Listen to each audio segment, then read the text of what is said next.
Ay, si Nika? Oo, be. Ayaw nga pala mag-ice cream na si Nika. Hindi, magdi-daycare pa lang yun. Saan ka natin siya pag-aaralin? Alam ko na, sa private school. Uy, be, mahal-mahal kaya dun.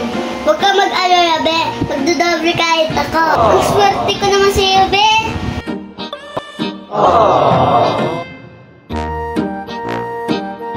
Oh, be, ano ginagawa mo? Tinutos ko yung mga kailangan ni Nika sa school. Ay, tsaka, be, may nakausap na din pala ako kanina. Ano yun, be? Yung papasukan ng private school ni Nika. Ah, kamusta, be? Ay, mamaya, be, pupunta daw tayo sa orientation. Anong oras yun, be? Mga mamayang 5. Sige, be.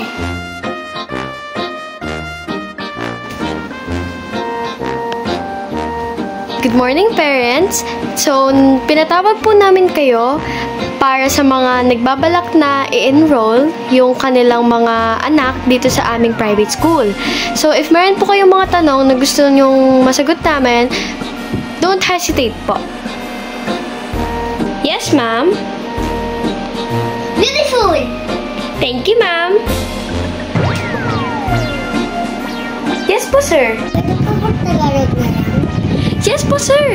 Ay, pwede pala eh. English pa ako ng beautiful.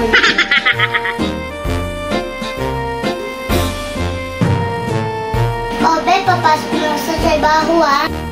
Ano sinusunod mo dyan, be? Ay, be, tutusukin ko uli yung, yung papasukan uli ni Nika. Tingin nga, be. Kasi, be, bukod daw sa tuition.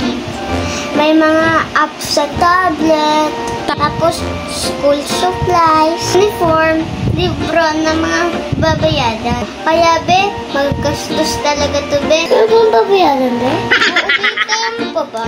Huwag ka mag-alala, be. Dalawang beses ako magtatrabaho. Be, mag-ipon muna tayo, ha? Ay, be, pahingin mo pa masahe. Pamasahe? Ay, oo, be, masaya yung sasakyan. Sabi mo, mag-iipon tayo. Sige nga, be, 500 lang. Sige, be. Ay, be.